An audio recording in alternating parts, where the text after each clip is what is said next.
Hey, horror fans, it's me, Cass, Kylee.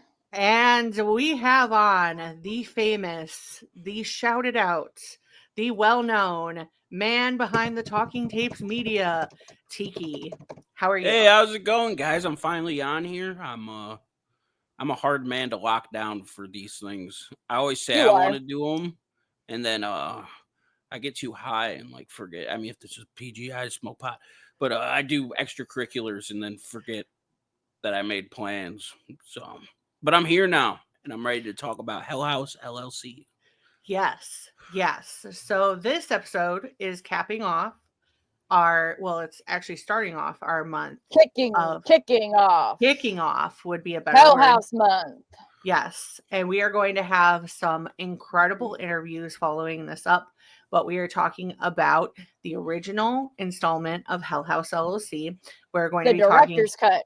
We're going to be specifically talking about the director's cut, and we are bringing Tanner on because Kylee has His name's recommended Tiki, bruh. Tiki. Sorry, Yeah, just anything works. I don't care. It's always listen. I have a problem. It's a confusion because you know me personally in life. Yeah. Yes, I know you So- personally, and It's trust because me, you're a mom. it is. It is. So and I'm just used to like, it's different because I don't really remember your government name.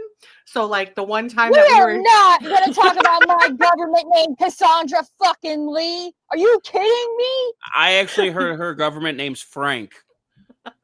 her government name is Frank. I've heard I it's wasn't Frank. gonna say it, but no, what I was saying is the one time we were together and you actually used it, I felt like I was in shell shock. I was like, what? Who are you talking about? Like it didn't process in my brain. Pharmacy. Yeah, we were at the pharmacy and she's picking up a prescription and she just said it. I was like, who are you talking about? And she was like, me, bruh. I'm like, okay. So, but I'm too scared. Kylee is one of the very few people that would actually make me scared. I know that if I said it, she would literally just like assassins chop me right in the throat and I would just like die right then and there. Catch you in the fucking parking lot, bruh. Yes, she would. So, but no, I'm not going to say Kylie's government name. And It's if Frank. Let's move on to something better. Hell House LLC, the director's cut. yes, and not talk about Frank. So, but we're going to talk about the director's cut. If you have not seen the director's cut and you didn't know, there are actually multiple versions of this movie that are out there, which I actually think is kind of cool. And Tiki, you can kind of relate to this, but this kind of brings me back to a lot of like the VHS days where there were multiple cuts of the different, it depended on which one you saw. Yeah, so like through censorship that the board would make them change movies. So like one of the most famous ones is there's a bunch of people from that generation that remember watching the movie Goonies and they remember them fighting an octopus.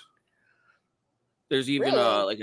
a scene at the end where Data is like, oh, and then he's going through all the things they had to do when he's talking to the cops. You know, he's like, you know, we did this and this and this. He's like, we fought the octopus. So for years, everyone was like, what the fuck is up with the octopus line? And then someone found a TV edit where there's literally a whole 5 minutes added into the film where they fight a giant octopus. I need to see this because that's one of my favorite movies, and I ain't never seen that. I'll send you a clip after this. Yes. Yeah, we're going to take a look at it. When I hear that, I also think of Nightbreed and how many different cuts there were of Nightbreed, because I remember when my friend showed it to me, and the director's cut that we have now is obviously very different. But I remember seeing a different version of it when it first landed on streaming before it got like the whole Scream Factory like edit and people lobbied for it so much. But there was a lot of different cuts out there that made that movie look really kind of crazy.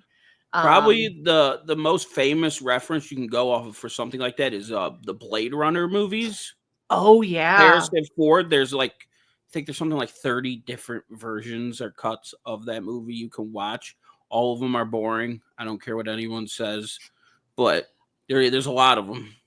I remember the Butterfly Effect having alternate endings. Yes.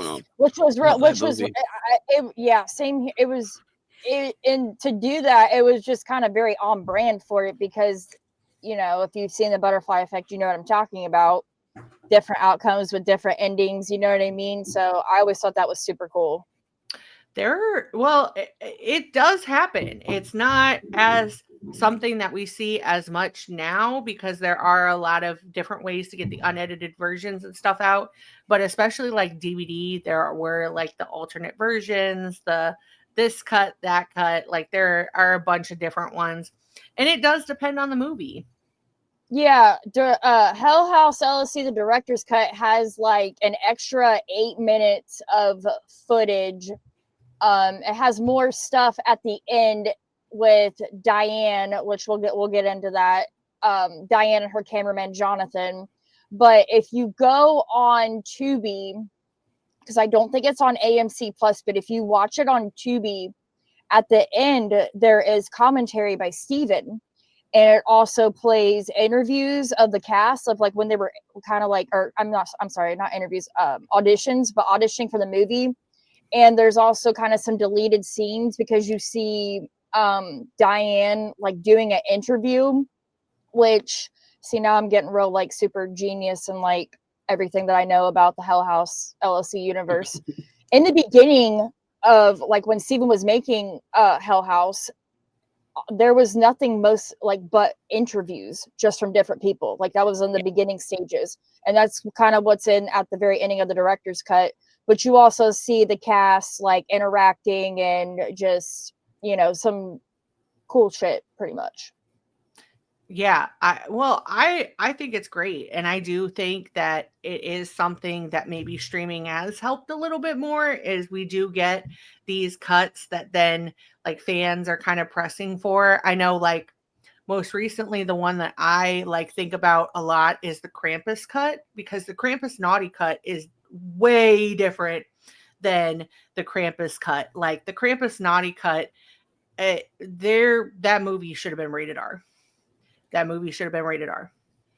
I didn't even know they made like a different cut of that movie. They did, and it extended different parts, but it does just add to it. And sometimes with movies like that, you do need it because especially with Krampus is a German legend that is hundreds, if not thousands of years old. Like this is something that's going way back in time. And with Hell House here, it's a lot to go through. And I think that's why a lot of people will kind of get into it, but I think that's why people either love or hate Hell House. But Hell House does, I think, do a better job at like putting all the pieces together with each movie, and they do up their game in each movie. So we'll definitely, I don't care what any fucking buddy says. Yeah, this is Kylie's franchise. Okay, this is her. What movie would be comparable for me? This is her Dracula. Yeah. Say something with a sexy vampire and it makes sense. Yeah. This is her Dracula 2000. Although, as somebody asked me the other day about all the other ones, listen, those don't exist. I've seen them. We don't talk about them. We don't talk about Bruno for that. Dracula 2000, there's only one. So, but definitely, yes, this would be your Dracula. I've watched an insane amount of Dracula content, and I could probably do the whole like story genius board of like different things and talk about it. Kylie is the same way with Hell House. Like when you get Kylie started, she will thread everything and she is just genius level on it. So yeah, Cody messaged me earlier because he saw Lineage. I saw Lineage, which next few episodes that we are doing with Hell House this month are pre-recorded. I did not see Lineage at the time, but I now have. And so Cody messaged me and I was kind of, but he messaged me a few days ago asking some questions about 3 and I just went into full nerd mode. Yeah, we have those moments. It's so funny because the other day in our Hellzone group chat that we all like have for the team for Hellzone, they were talking about aliens, and Kylie specifically knew that I was going to know the answer to this question. And she was like, let me tag Cass. So you can literally see messages of her trying to tag me. It's the first thing I see. And I was like, yes, I do know this answer. Let me go ahead and reference. So it was like this dissertation on why the blood is white for the androids in Alien and stuff. So it Lack of oxygen. no. Oh, That's a Well, it's good. not That's right. a that's a that's a That's good. great. That's a Yeah. great guess. But actually, what it is because the synthetics can't actually make white is the actual color of red blood cells. But when you replicate red blood cells, they in a synthetic body, they won't appear red. So that is what makes up our blood, and that's why in those movies their blood is white, because they are synthetic and they cannot replicate our actual red blood cell process. So the more you know with Cass. Science, motherfucker. Yeah, exactly. Motherfucker. Science. So yeah, this is why you watch PBS, kids. Okay. Yes. Elmo taught me everything about the Alien franchise. Yeah. Yep. Yeah. So, but we're going to go ahead and get started into the intro that Tiki made for us. Yes. So we are going to go ahead. We've been talking about, guys, who made our intro. This is It this is is me. the man, the myth, This the is legend. the man. Yes. So we're going to go ahead and run that shit. So let's get it started. Run that.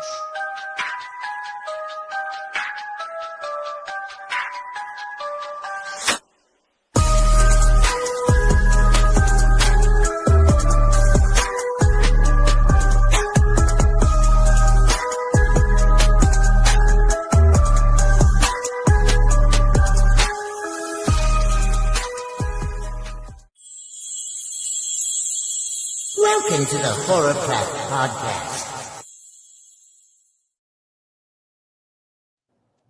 And we are back. So there will be an alternative version coming in the next couple of weeks, because if you see in the corner of our episode, or if you've seen our social media, By Tiki's head. by Tiki's head, he's the perfect model for it. Yep. We redid our logo. So our logo it's just time for a new era for Kylie and I. We have kind of talked about this. I fucking love it. And we love it. Like, this is some great shit. Kylie and I both have just been looking at it all weekend.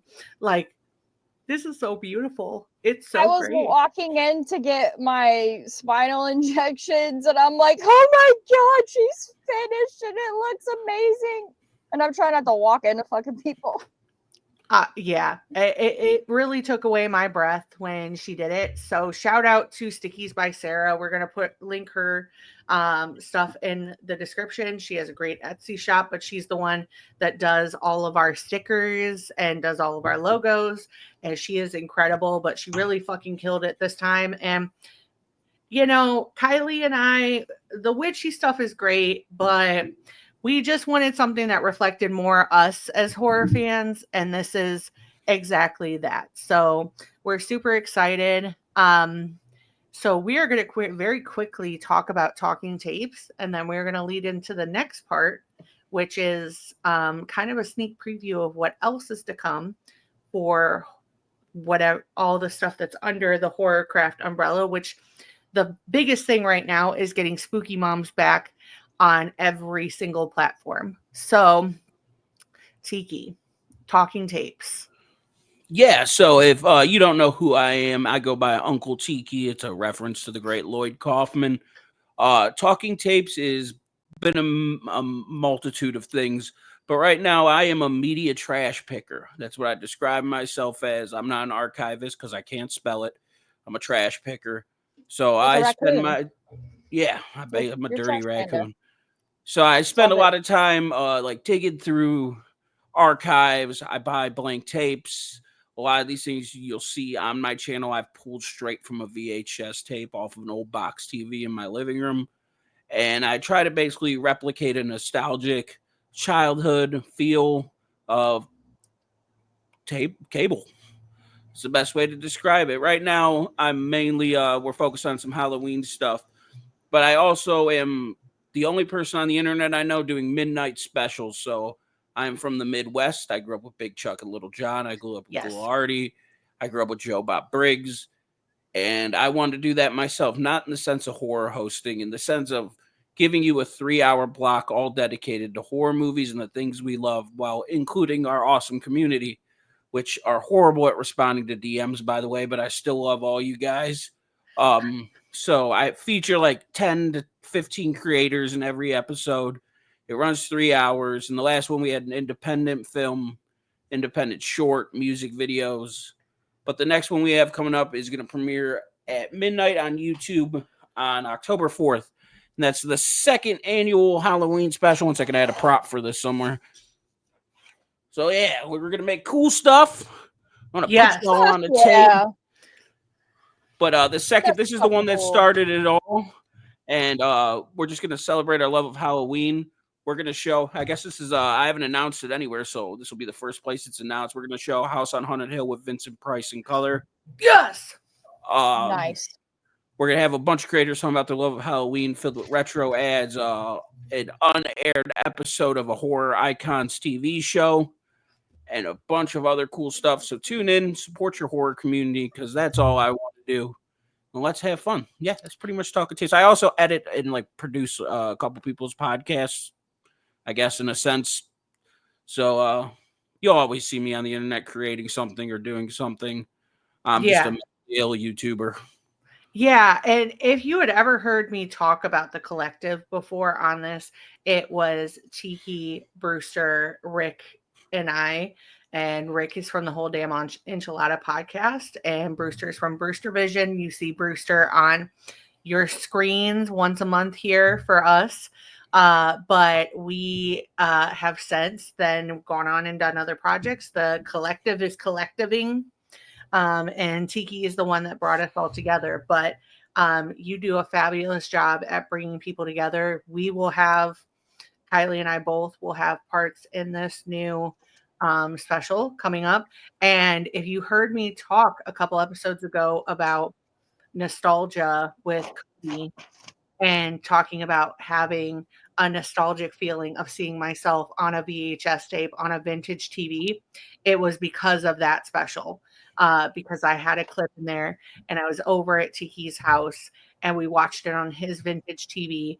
And my son came in at the time that I was talking and he said, "Yeah, that's your mom." And it just I cried. I did. I was like, little Cass, who had the videotapes and loved doing that and watching all of it, to be on an actual VHS tape and be on a TV is kind of wild, because sometimes you lose the illusion of that being on here. So it's just about leaving a bigger legacy around for all of us. So I really encourage you to go watch it. We'll link the summer special down below. It was absolutely incredible. We were in it as well. But as soon as the Halloween special premieres, we will be blasting it all over our social media as well. And Tiki also does a lot on our channels as well, which kind of leads into what we were talking about, which, by the way, we will link where you can find Tiki all over the internet and all the different projects that he has going on. But he just did our Spooky Moms intro, and Spooky Moms is coming back next month. We are going to be bringing her back, resurrecting her from the coffin, and Tiki knocked it out of the park. So we are going to go ahead and play a preview of this. If you are listening to this, go on to our YouTube. We will put this on our YouTube so you guys can see this specifically, and we will put a link down below. But we are going to go ahead and get into it. So let's go ahead and drop it. This is an exclusive. We haven't talked about this before. We've kind of mentioned it. But this will be the new Spooky Moms logo, courtesy of Tiki.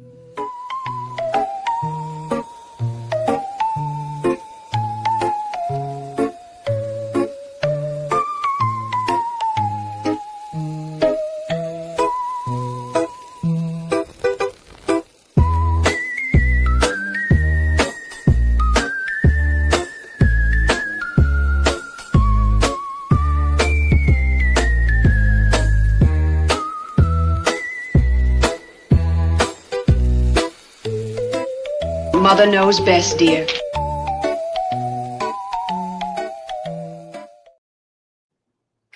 And we're back. I agree with love it. Kylie. Yeah, when we first saw the edit of that, once it was done with everything, like I just had to cry.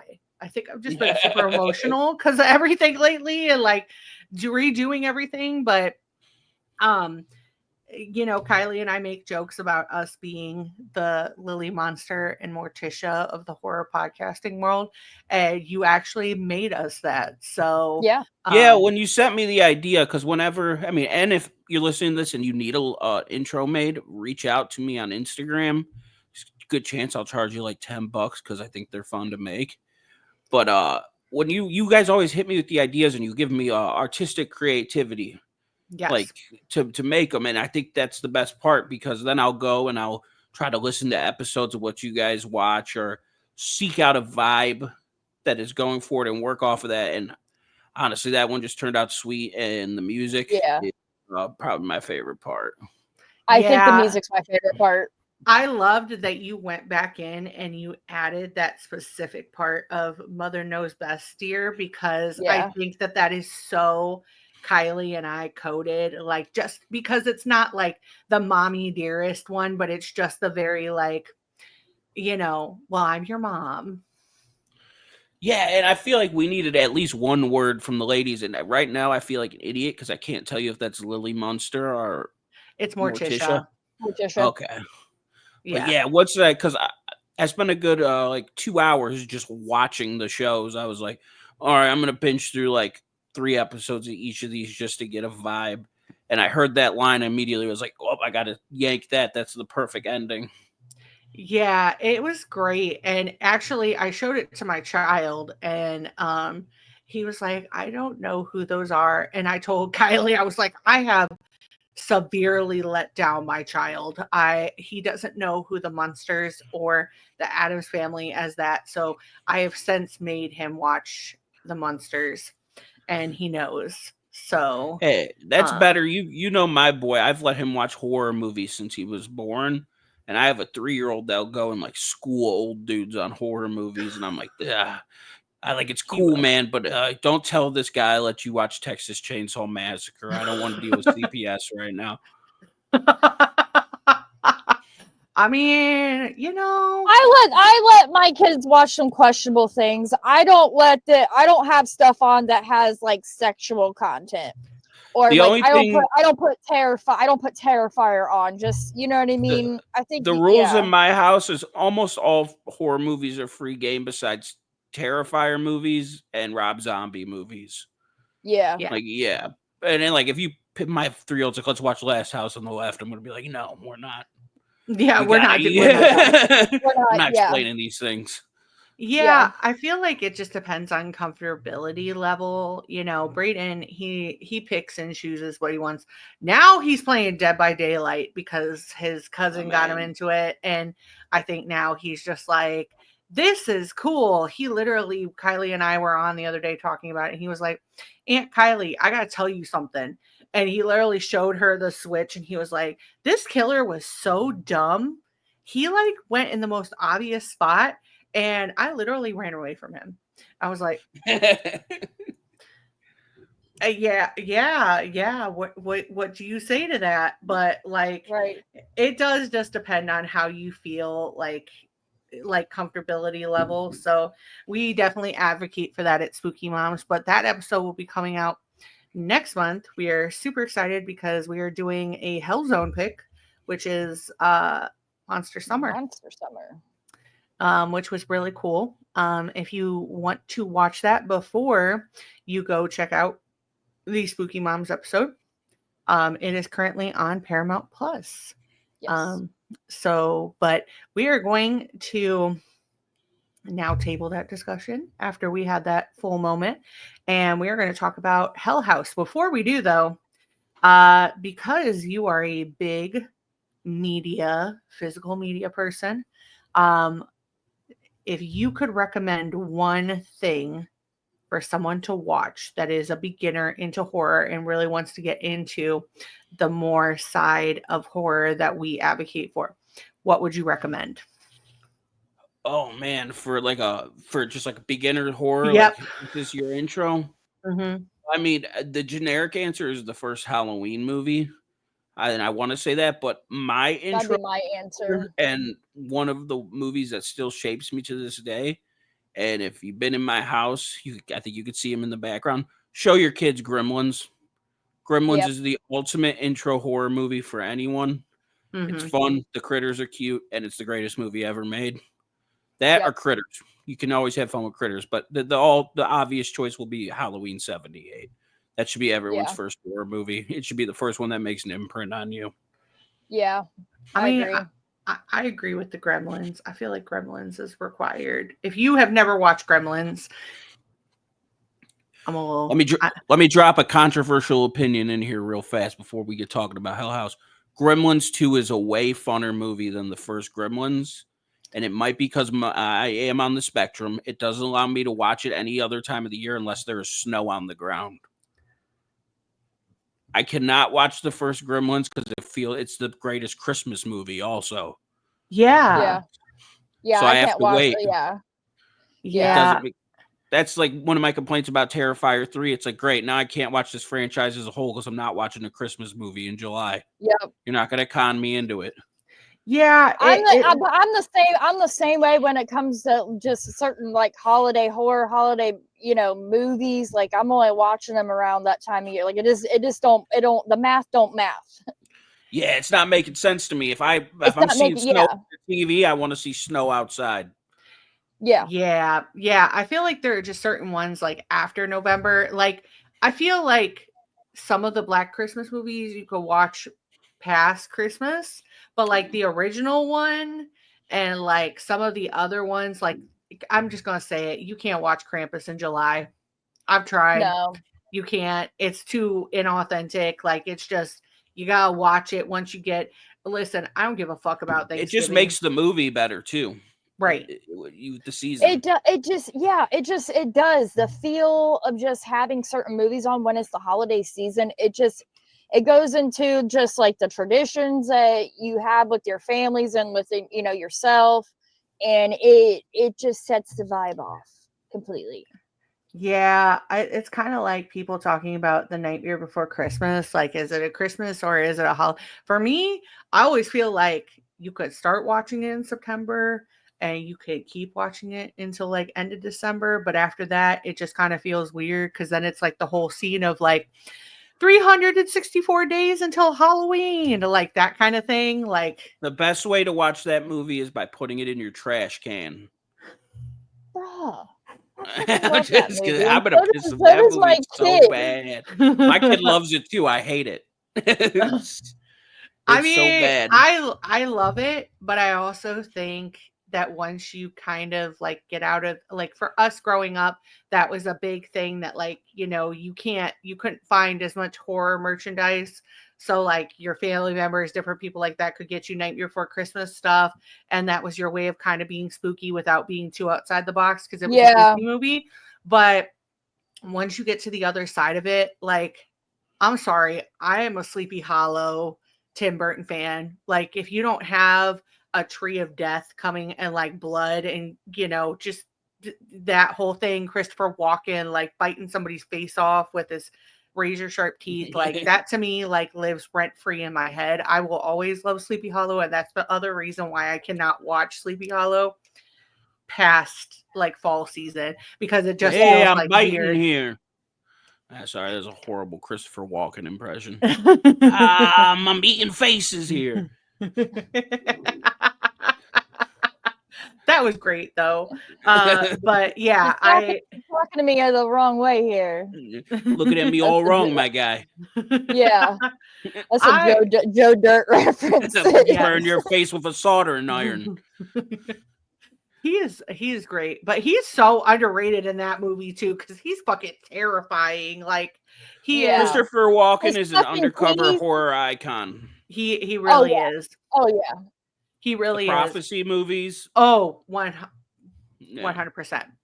So, especially like that one, I feel like a lot of people forget that he is the actual like horseman.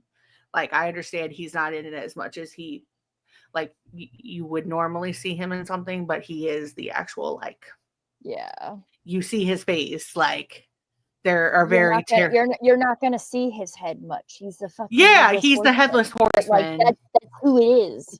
Yeah, yeah. And I just think like the whole character, like even Casper Van Dien in that movie, like I remember seeing him in Starship Troopers and then watching that movie, and I was One like, of the best.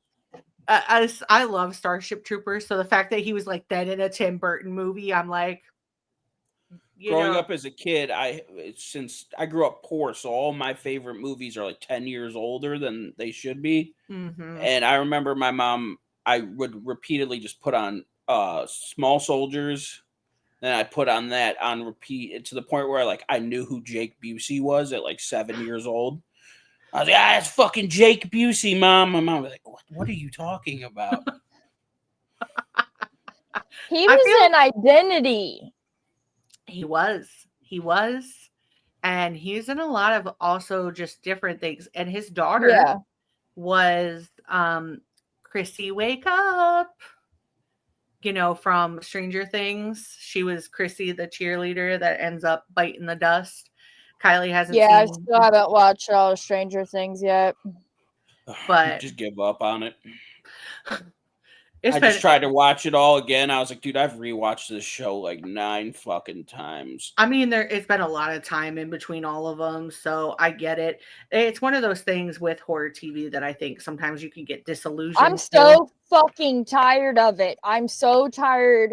Like, I know these actors and the people that make these horror shows work very hard. And some are just kind of like under extreme conditions when they're filming.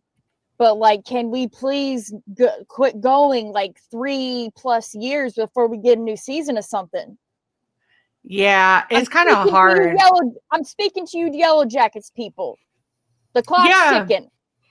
The clock's fucking ticking. You heard her.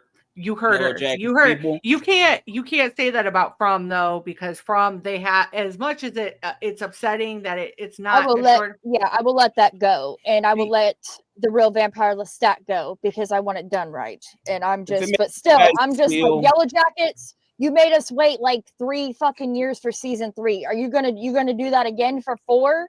Because you guys are only supposed to be doing 5, and like I'm just.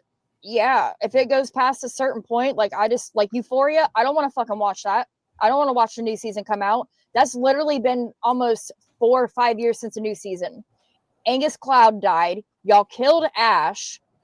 Eric Dane isn't coming back because Eric Dane's he's not going to be coming back, or at least if he is, he's going to be gone very soon, unfortunately. And Barbie Ferreira is not coming back. Yeah, she's not coming back. The only thing I care about is seeing what the fuck that bitch does to Rue. And once I find that out, like I'm out. Hell and yeah, I agree. Honest. I loved Euphoria. Yeah. And Sydney Sweeney, I'm sorry, listen, controversial take. She's just another basic white girl, and this is coming from another basic white girl. She's the Pamela Anderson of our generation. Pamela Anderson at least had Pamela Anderson at least had something behind her, you know what I mean? And she's kind of proven that like now later in life doing the things that she bagged Liam Neeson. Hell fucking yeah. They are so fucking cute. It's adorable. Fucking cute. It's adorable. And I'm so happy for them. Yeah, I think and people were like, oh my gosh, why did he pick? They just work. If you watch some of their interviews and like the way that they talk about like their lives and stuff and the way that they talk about each other, you're like, hell yeah, Liam Neeson fell in love with Pamela Anderson. Who wouldn't? Isn't it weird to think that Kid Rock and Liam Neeson are like Wiener brothers though? Like they both and Tommy Lee. The same way. Yeah. She ended on a good note. She's just a much different person now. If you look at her, like she has not gotten a whole lot of surgery. She's very just kind of plain Jane these days. I wish she would do something with her eyebrows though. I will say that. I'm sorry, Pamela. I love you, but she's in a very, I feel like she's in a very good place in life where like, especially being an older woman where vanity becomes a real big fucking thing. And she just doesn't give a shit. Yeah, she did The Last Showgirl, and who was in it? Jamie Lee Curtis, I heard, was in that. Jamie Lee Curtis, and I think Dave Bautista was in it too. It's been a minute since I watched it, but That's an awesome cast. they were fucking great. And it's got like, there were a ton of like really good people in there, and I think it was just done well. And you just see a different side of her. And like Jamie Lee Curtis, she said multiple times, like the only reason she took the role is because she wanted to play Pamela Anderson's friend, because she wanted to be by Pamela Anderson. Like she was like, I love that. I did this because she's only in it very briefly, but she was like, I did this specifically for that. So I'm just like, but with Sydney Sweeney, like for the amount of money that gets put behind her, I'm sorry, there's just no excuse to be that just like sugar cookie without the sugar, like just very, like if anybody out of that show should have been big, it should have been fucking Alexa Demi that plays you know who I'm talking about. Lexi. Wait, no, Lexi, she's the one that plays Maddie. Okay. Yeah. Maddie, and then Judd Apatow's daughter. Those two should have been like in fucking everything since then. I feel like Sydney Sweeney's character, Cassie, in Euphoria, I feel like that's how she is in real life. Well, I also feel like she plays that in other ones. Like I honestly, the only reason I think that movie that Glenn Powell and her were in was as big as it was is because they pushed the whole like, were they dating, were they not dating? And then like Glenn Powell is Glenn Powell. Like, you know, I feel like people. I did like her in this movie called Voyeur, and it's just about voyeurism. But I mostly like the movie because of the concept. It was a pretty good movie. Yeah, I don't know, but I also feel like anybody could have like filled her role pretty much. Yeah, I just feel like as much as people give Dakota Johnson shit, Dakota Johnson at least has something to her. Like, you know, her dad and her mom like really went out of their way to be like, if you're gonna be a Nepo baby, you're not gonna be like that kind of Nepo baby. Who's her parents? Is this The Rock's kids? No, it's Don Johnson. It's Don Johnson and Melanie Griffith. And her stepfather is Antonio Banderas. What? Yeah, because I don't think Melanie Griffith and Antonio Banderas are together anymore. But yeah, that was her. I didn't know that they were ever together. Yeah, they were together for years. That's an unusual match. Yeah, they were together. Like Melanie Griffith. Yeah, if you watch, like, you'll see old pictures of her on the red carpet, Dakota Johnson with Antonio Banderas for like Zorro and stuff like that. Like, they're all on display. So, but her dad and her mom were very specific about like, we'll support you while you're like getting your footing and whatever, but you're not going to be living off of us. And they were very like hard on her about like that. So, because going back to Liam Neeson had a funny moment when they were doing like press tours for 50 Shades of Grey, where he turned to the guy playing Christian Grey. And he was like, I'm sorry, I'm not going to be able to watch that movie because I worked with Don Johnson and I've known Dakota Johnson since she was little, so I can't see her like that. That's understandable, bro. Like you kind of get it. So, but it kind of pairs into what we're going into because Hell House, we've talked about this many times. It is a very unconventional franchise in a world of like just very different things. This is a franchise that continues to do things that are very outside of the norm. And this kind of is the best example of if you give somebody the opportunity to use with whatever they have, that they're going to take it and mold it into something great, because the amount of money that's been put behind these movies, it's not a whole lot. Nope. And it doesn't, I mean, the budget combined for all of these equal maybe one like blockbuster horror movie. But they do a lot. And before we get started into it, if you have not seen this movie, I would highly encourage you to go through and watch at least the first one as we're talking about this. From this point on, it will be a spoiler review. But we're not going to get necessarily into the actual schematics of every single thing about this movie because we want you to go and watch it. That's the whole point of us talking on our channel. There are a million people that could pick apart a movie. We're not those people. We're going to talk about the best parts of it and what we think works, and we're going to kind of go from there. So buckle up because we're going to get started. Kylie is going to synopsize for us what Hell House is about. Yes. A haunted house company decided to hold their 2009 haunt at an abandoned hotel called the Abaddon Hotel in Abaddon, New York. But on October 8, 2009, an unexplained malfunction causes the death of 15 haunted house goers and the staff on the opening night of Hell House. The townspeople do not give much explanation or answers as to what happened that night. There are rumors the town has done some type of cover-up, so Diane Graves and her documentary crew go to investigate the Abaddon Hotel or the abandoned hotel for answers.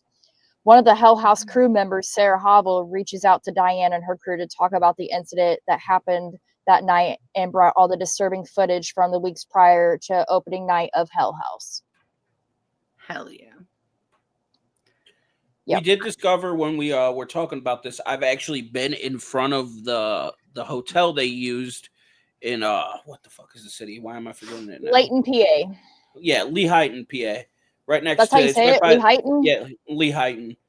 It's right by the Mahoning Drive-In. If you've never been, go to the Mahoning. But I remember passing it. I'm not a haunted house guy at all. I think they're stupid and like a giant money grab. But I remember looking at it, not knowing it was from the movie, but like being like, wow, look at that shitty little haunted house. And then when I looked it up and started doing the research, I was like, holy shit. I wish I would have known this was from Hell House. I would have been way more excited instead of making fun of the little mom and pop haunted house. But yeah, real cool to see it in person now that I know I'd have. Yeah, I think it's also a smart choice when you're doing something on this level to use a pre-existing haunt, because as you'll hear in the other interviews that come along from this after this episode from different people throughout the franchise, especially Joe Bandinelli, who is one of the producers of Hell House, and also was the clown. He will talk about how that actually had a lot of the actors, actually all the people that we had on, talked specifically about how that particular choice was great because there are a lot of different like hidden rooms, there are false walls, different things like that, and how it just kind of added to the extra level of what they were doing. But I agree. I don't necessarily like haunted houses. This is one that I actually probably would like to see in person because I do feel like it's more exciting seeing what they've done with it. But I'm not a haunted house person. Please, they're just too expensive. Make them $10 and I'll be a haunted house person. I also just feel like anymore they're a cash grab for fans. I will say if they did the one, if you want to see a really cool clip, Midsummer Scream just happened. They did a whole thing for Hell House. They did do a Hell House haunted house there where they, I think, had some of the people like that actually like the Waldorf estate, which is the actual Hell House. They built it to look like it, and they had a lot of like love and meticulous, and that was something that I think was included in with Midsummer Scream, the price. They do like a Hall of Screams where they have different like scare actors, but this was part of it as like a lead up to Hell House. That's fucking cool. I think that would be super cool to see in person. That to me would justify like the extra $10 or $15 that Cedar Point is now trying to thrust on us for the Conjuring house. Or the Conjuring experience. I'm sorry. Please detach the sarcasm from my vocabulary. No, as you can shit, man. as you can see, I'm not very, I think that falls in with what Tiki said, because I think that was a very blatant cash grab with the new system. But a lot of these haunted houses are. And I do feel like when you watch this movie, you see kind of the realness with Waldorf Estate and how they set things up, because it's not one of those places that's trying to make like gold out of shit. It's something that is already naturally scary. They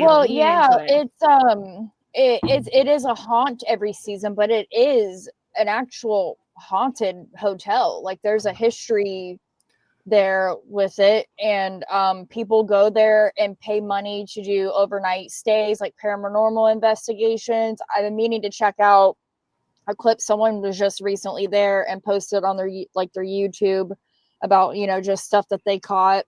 But I think a haunted house that's fucking terrifying.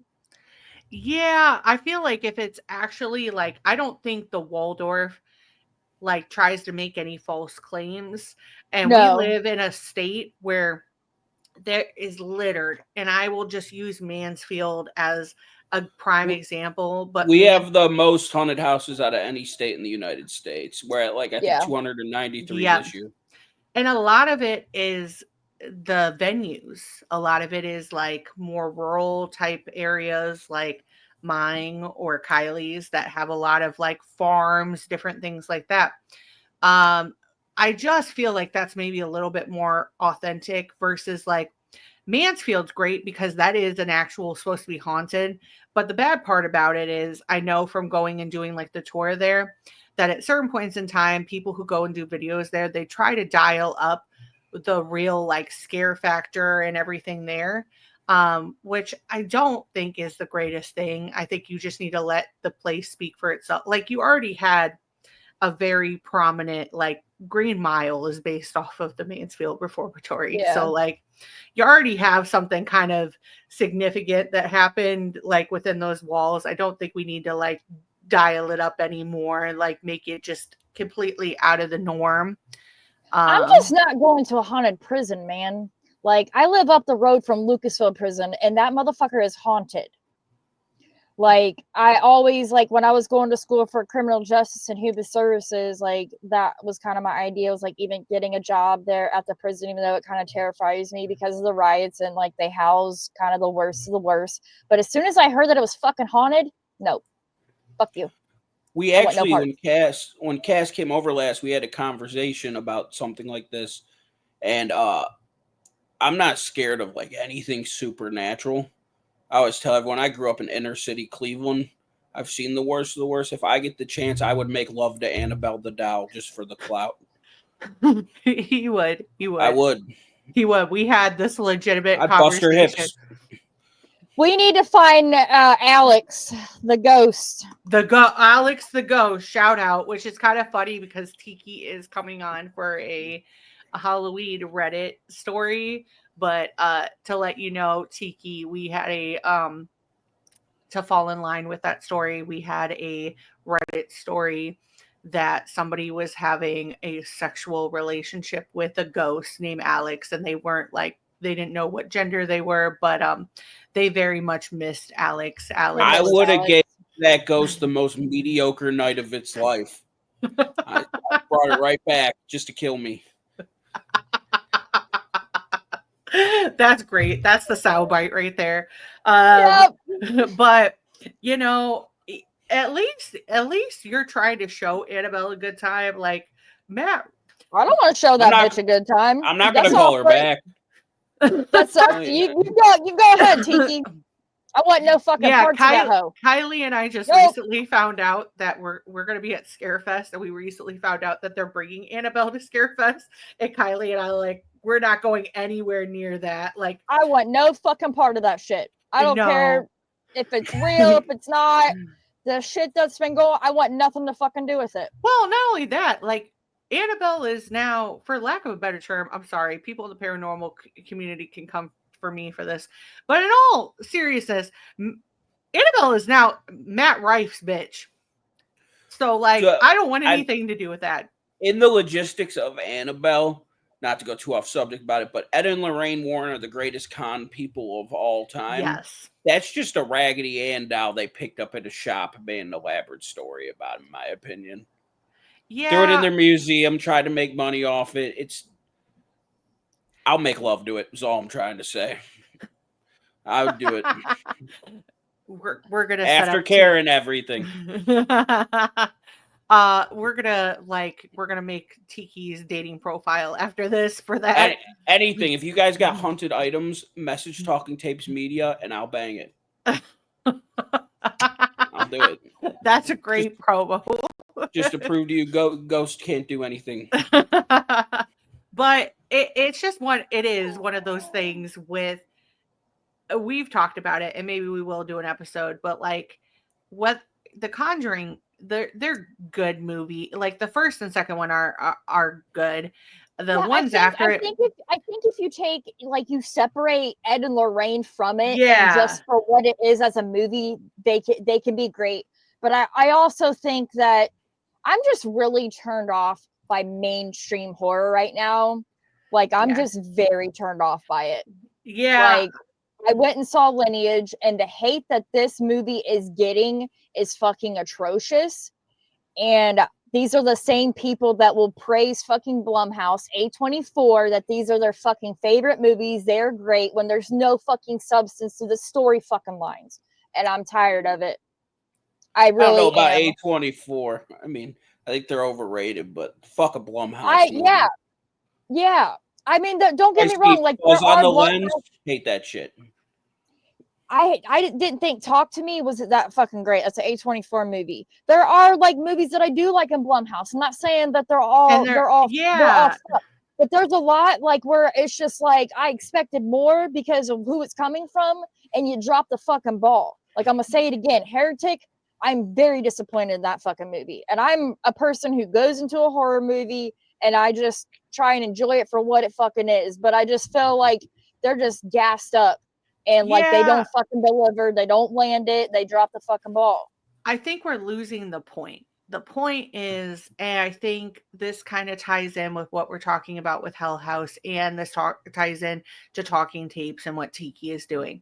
We have lost the plot of what it is to be a horror fan. For those of us who grew up, especially in the Midwest, and this was our lifeline through a lot of things, and we had those nostalgic memories of having the VHS tapes, being able to get our hands on certain horror. I remember when sci-fi was introduced into this area and we actually got to see certain ones. And I remember just being like, you know, the Aladdin, like I could show you the world. That was like, whoa, like, oh my gosh, all these movies are now on there. For those of us who haven't had the accessibility that now grow up and we are horror fans, I think we've just lost the point. We've lost the enjoyability behind certain movies. We want to like spoil them. We want to get in front of it before even one. Like I recently just had an experience where I remember watching I Know What You Did Last Summer on VHS. I opened up TikTok, wasn't even related to that content. And there was a horror content creator that just cold cocked everybody with the main plot point of that movie and completely just gave it all away. And I'm just like, what was the point in that? Like, I was already looking forward to seeing that. And for some of us, we can't just go out to the theater right away.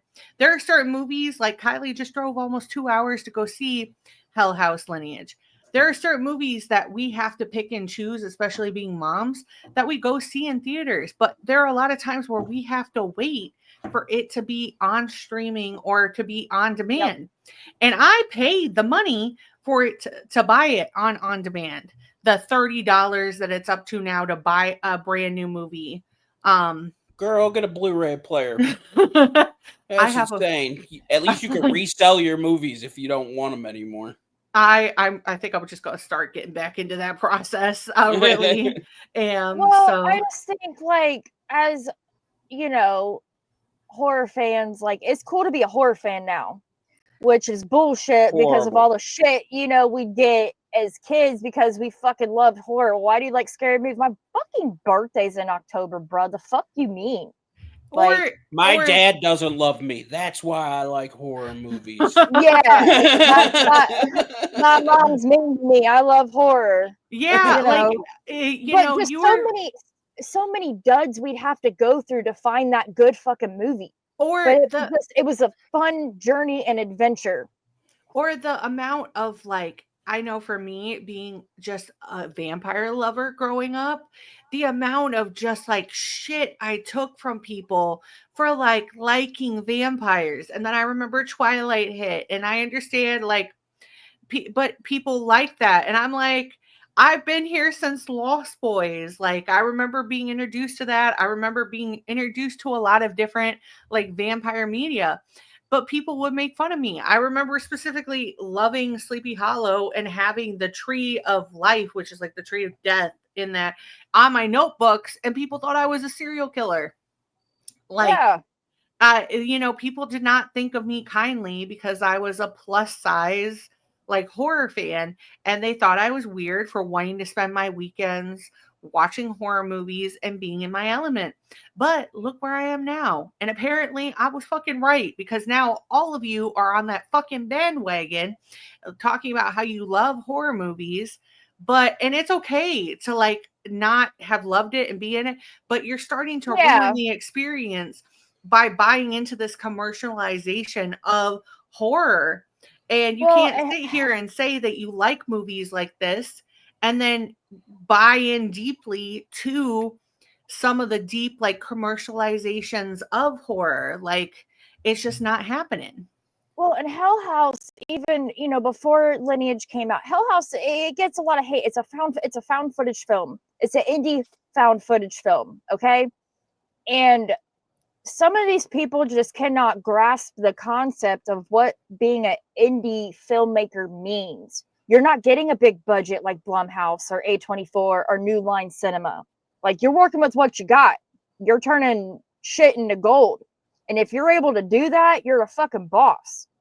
So it just takes away from the people who put their hearts and souls into these projects. And this, I'm not even just talking about like Hell House. It goes for a lot of indie horror filmmaking or indie filmmaking, period.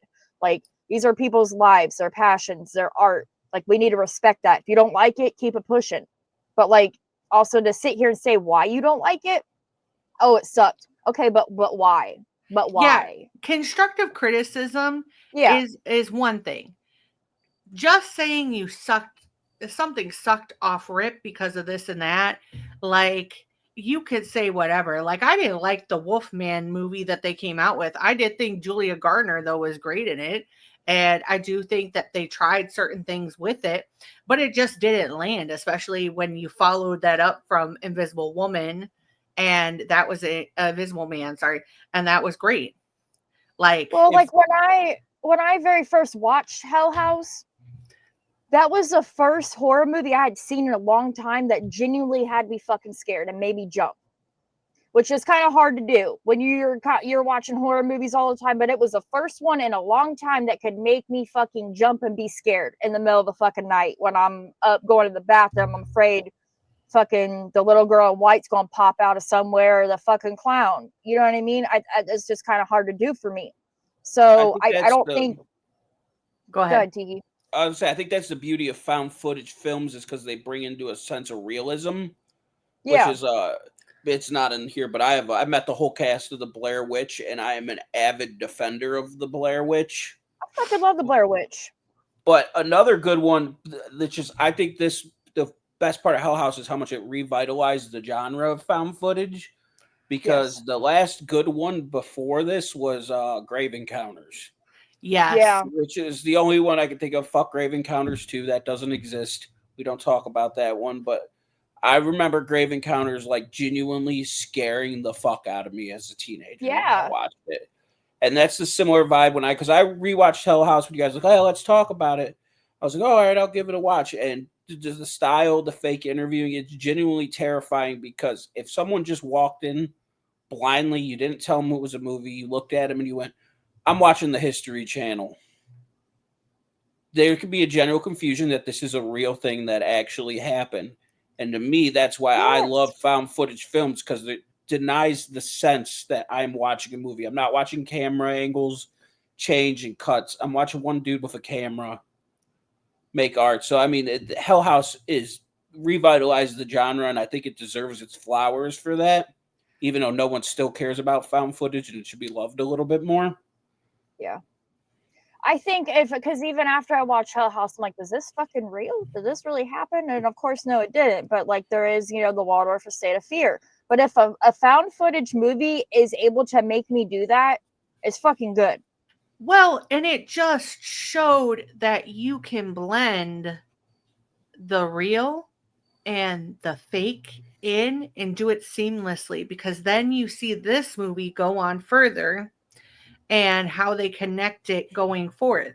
And it only makes sense that they're ending this in a narrative, because the fact is they have done so much with putting in the found footage. But there comes a point in time where you do have to string that together. And they do a good job at pulling in the timelines of this, because we see after Hell House how many movies kind of took that formula and ran with it and showed you different things. Like, one of the things that I think about specifically, and it's probably in the same time frame, but like how The Sacrament does that. The Sacrament. I just watched that last night for the first time ever. Oh my gosh. The way that The Sacrament does that, and it's very clearly based on the true life horror of Jonestown Mass. Yeah. Yeah. And we did an episode on it, but it is truly terrifying, because Kylee and we read a book to get prepared to come on with Creepy and talk about it. And one of the parts in that book is how the Guyanan soldiers go in trying to save these people, and they keep hitting something on the ground, and it's the bodies, and how horrifying coming across all of that was, and the imagery and everything. That's the same thing you see in that lens for The Sacrament, though. You see it firsthand. You see the brutality, and it just didn't take anything away. And you see the timeline, because ultimately you know what's going to happen. You kind of go into it realizing, okay, this is kind of ripping off of this and that. But then it takes you in a direction that you do get terrified, because it does focus too on like them going in and being like, okay, are we crazy? Is this guy crazy? Like, who's crazy in this situation? And they really I would have choked the life out of Father. Oh, they would have shot me, but I would have went down. He would have went down with me. But you see how he manipulates people. And for a minute in that movie, you believe the manipulation, because you're seeing it through their lens, and then they break that wall. It's the same thing with Hell House. You believe that this is really like you're watching the interview and stuff, and then they cut in to where you see the different parts in the movie, and you realize like, oh shit, this stuff is really happening. So, and it's such a good job too of definitely taking where we are going with the franchise, because it then builds upon it. But there are a lot of movies that can't, because you just brought Grave Encounters. Grave Encounters 1 is great. 2 is, I mean, and the beginning is not great, but once like they get back to the asylum, like it gets better. I'll tell you another good one is Devil's Pass. Devil's Pass is great. Yeah, Devil's Pass is my favorite. Is I love Troll Hunter, but I also love that because it's the same kind of thing with this. The moment that you realize that that movie is bigger than what it is fucking jaw dropping, because the whole time you're watching that movie, you just believe that these college students are following this crazy man who thinks that he is like hunting trolls. And then when you see that thing come out of the forest, you're like, what the fuck do you mean that thing is in the fucking forest? Like, and it's somebody recording it. Like, what do you mean? I remember seeing that and being like, are you sure this is found footage? Because this does not seem like, and I was kind of convinced for a minute, like, should we be checking the European forest? Should we just be like going in there and making sure? I mean, just the genre in itself is so big; it's expanded outside of horror. Yes. Shows how influential found footage is. I mean, Chronicle. If you've ever seen Chronicle, about Yes. the kids that get superpowers, that is a found footage film, and it's not horror. There's a Cooper's Christmas, which is a Christmas movie that's found footage and not horror. And I think it really shows the impact of the genre, that they can take something that is inherently better, works as a horror movie premise, and play it into everything. Like I've already said it once, but Hell House definitely revitalized the genre. And I think that's cool. And I think, the future, now we're entering the analog horror section of life, which I think Hell House deserves a lot of credit for, because they mix multimedia in there. Because I watched like half of the second one. I have horrible ADHD and I forget movies right away, but I know it had like the news clips and it cuts in, which is a major part of analog horror. And I think this movie is definitely one of the precursors, if not the start of that as a genre. Yeah, I think it just does a good job. And it shows you the deeper meaning behind horror, because we could all sit here and talk about how it's scary and different things like that. But the thing that makes this work is the way it talks about trauma and how it trickles down, and how the conversation that we have about success and power and how seductive that could be. Because nobody outwardly, if you said, would you sell your soul for this? You're going to be like, yeah, no way. But if you were, things I would. Yeah, I mean, Horror Hound, we're looking at you. $300. $300, you can have my soul. Yeah. Horror Hound, we're looking at you. Like, we might sell our souls for that. But it does kind of, because they don't start the movie thinking that their friend is selling them out. Yeah. But I don't think Alex truly understood what he was doing. I mean, you see things in two and interactions between him and Tully, but like you don't really know the extent. And there is like, or I have questioned, was Alex even really alive during that time? Because it's shown how Tully works and like will send people out, including Sarah Hovel. She was clearly fucking dead when she was talking to Diane Graves. So, and then in the director's cut, because you don't see this in the original, I think it's either Mac or Tony finds this notebook in Alex's room, and it's just like scribbles and drawings, like someone's like honestly like possessed. So you don't really know, but I think Alex got more than what he actually bargained for, and it costed him and his friends and multiple people their lives. So, but it's just he sold his soul for money pretty much without really, I think, realizing it. And Mac looks so much like David Portnoy, it took me out of the movie. I just wanted to eat pizza. Yes. I was wondering if you were going to bring that up, because I was thinking the same thing when I like originally, like, I guess maybe it's because I've seen a lot of Barstool sports stuff recently, which is different things, but I will say it definitely, but yeah, I don't think he thought he was selling his friends out this much. I think he thought, I'm saving them. I'm saving their careers. I'm saving their jobs. I'm doing this for all of us. But he didn't think it was going to end that way. And I think this is a very good way to tell a story that has something so deeply layered, which is when given the choice between what's good and what's bad, where do you land? And there are a lot of us that would say, well, yeah, I wouldn't do that. Or, I wouldn't join a cult. I wouldn't. But in the right circumstances, what are you willing to give to save these things around you, to save the people in your life, to save your business, to do all these things? And I think that's a great conversation that they have.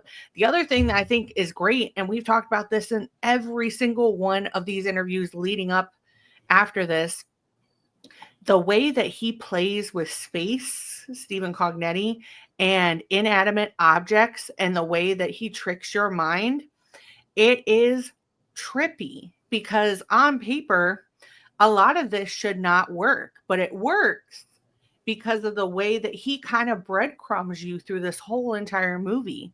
Like he builds things up and Yeah. makes you Well, trust in things. and there's so many things you are not going to see or catch by watching it one time. Promise you. There is go ahead, Tiki. I was say I went after I watched it. I watched Dead Meat go over it, and I was like, I didn't even realize half these things they're talking about.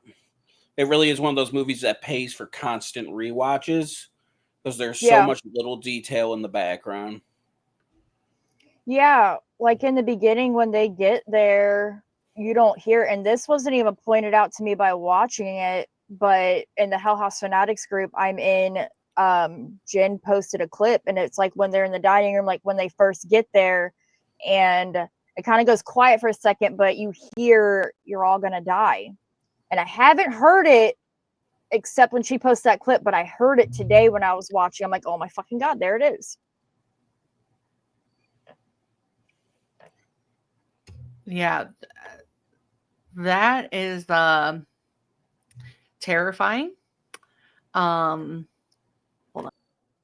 Okay, we are back after some technical difficulties, but yeah, I just feel like this is something that everybody can relate to, whether you, and I feel like this is the beginning then we see of what Tanner was saying, which is you then see movies take this idea off, and more specifically, true crime has kind of take this format since then and really ran with it, because if you look at a lot of the TV shows that have come out since, like oh my gosh, just all of the ones from ID channel and everything's like that, it does that. Like I know I watch Who the Fuck Did I Marry, and like it's the same thing, the same format, but it's real. So I would definitely watch this. This is something that I feel like has started a trend, and we need to let it go out the way that it's going out. And if you really like the way that he did this, I would beg you to watch 825 Forest Road before you go and watch the new one, because it will kind of show you where he can go from here. Because that was terrifying. So, and it shows you that he does not lose his style when he switched to that format. So please go show it some love. I would definitely say, watch the director's cut. If you can't watch any cuts, then just pick whatever you can. But if you have AMC Plus or Shudder, the director's cut is on there. So it's on Tubi also. Oh, okay. So Tubi, we love Tubi. You can watch it. You have no excuse. Download Tubi. Yes. Watch the movie. Tell Stephen Cognetti he did fucking awesome. Yes. I think that's his name. I hope Yes, it's Stephen Cognetti. You did great. Steve, I remember and things. Joe and all of them. So we are leaving out a lot of the movie just because we want you to go watch it. Please go watch it. Go watch them in order, especially if you're going to see the new one. At least refresh yourself. There is a couple of very good podcasts as well that breaks them down. Tanner brought up Dead Meat. Tiki, sorry. Again, that's the mom in me. But Dead Meat's a good one. Found Flicks is another good one. So if you feel like you are missing certain things in this movie, or you're just not understanding them, I would definitely recommend you to go watch both of them and then go back and watch them a different time. So, but please, if you are going to see the new movie, go in with an open mind and also do your research before going and watching. Because this, I think a lot of the reason that this is getting a lot of hate for Lineage is people are not realizing that you have to kind of at least know about the previous material before you come into it. And they're just not understanding it. So please go show it some love. For This Week in Horror, we're going to advocate for you to go see Lineage. I know that was Kylie's thing that she was going to talk about. Yes. So, but Kylie went and saw Lineage. If you want to see a good review on Lineage, go to the Hellzone. Kylie's review will be over there. For my thing in horror this week, I had a little bit of burnout, but I watched the new Dracula movie. not saying the director is necessarily the greatest person, but I did like the new Dracula movie. I think it's great. And I'm excited for it to come overseas. It's currently in France. So please bring it to America so we can watch all the context. And yes, I get it. It's taking some direct things from Francis Ford Coppola's, but like Dracula's been around since the 1800s, guys. There are literally, you could search Dracula movies and you're going to come up with at least 1,000 on Tubi. I'm telling you, because I've watched most of them. The Horrorcraft podcast loves sexy vampires. At least half of them. Me specifically, yeah. I mean, you know, I'm a big fan too. So is Brewster. That's why that's why we cuddle sometimes. Yeah, no. Specifically, we will definitely say that because there was a talk recently this weekend about me having a dream where I ran into Dracula at Scarefest, and I was convinced that like this attractive guy was not hitting on me, and Kylie was like, "You are Cassandra Lee of the Horrorcraft Podcast. Of course he would be attracted to you." And then you were like, "He definitely is a vampire, bro. You need to go after him." Just to be clear, I was single in this dream, okay? So there were different circumstances. Jim. Yeah, I wasn't cheating on Jim in this dream, okay? So we don't know where Jim was in this dream, okay? It was just like specifically Kylie and I in a situation. So I'm sorry, Dracula. You might be on my hall pass, but I'm happily engaged. So Tiki, what about you for your thing in horror this week? I think I'm the absolute worst person to ask this. I don't watch any new movies. Well, what's just something that tickled your fancy this week? Oh, I started collecting original Ben Cooper masks. You guys ever heard of these? This one was actually on Stranger Things. Steve Ward in the Halloween episode. Apparently, that's what the fuck Google told me. But yeah, that's all I got. I love that. I love that. Go out, collect some cool stuff, enjoy fall. I mean, we're in full fall effect. I don't care what you're saying. I have pumpkin spice in my fucking blood. I have not stopped. I've been wired on coffee since literally the 21st. As soon as I saw the pumpkin, I've been drinking like a gallon a day. It's horrible. As you should. As you should. We are not, whether you're pumpkin, apple, wherever side you're on, go enjoy your fall. Live in the moment. Spirit Halloween is open. It's our time. The atmosphere is thriving. Let's go and do it. And go watch Hell House and check out the rest of this month because it's going to be fantastic. And we're going to have some great conversations. But until next time, it's me, Cass, and Kylie. And Tiki from Talking Tapes Media, and we are so excited that you were on. He will be back for our Halloween lineup where we will be throwing some Reddit stories at him. Hell yeah, Reddit. Yes. Can't wait. Yes. See you guys then. All right. Well, until next time, stay spooky and bye.